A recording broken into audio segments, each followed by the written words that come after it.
I think I'm going to get a Nobel Prize for a lot of things if they gave it out fairly, which they don't.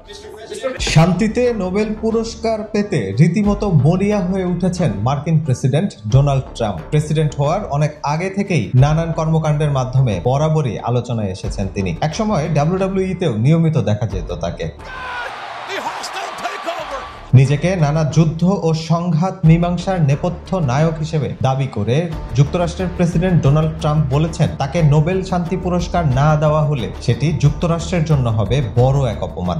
8 in 8 months, that's pretty good. Nobody's ever done that. Will you get the Nobel Prize? Absolutely not. Trump তার সাম্প্রতিক দাবির পুনরাবৃত্তি করে বলেন, তিনি জানুয়ারিতে ক্ষমতায় আসার পর থেকে 7টি যুদ্ধের ইতি টেনেছেন। মার্কিন রিপাবলিকান এই প্রেসিডেন্ট বলেন, সোমবার হোয়াইট হাউসে ইসরায়েলি প্রধানমন্ত্রী বেনিয়ামিন নেতানিয়াহুর সঙ্গে তিনি যে গাজা পরিকল্পনা প্রকাশ করেছিলেন তা যদি কার্যকর হয় তাহলে 8 মাসের মধ্যে 8টি যুদ্ধ বন্ধ হওয়ার ক্রেডিট যুক্ত হবে তার ঝুলিতে।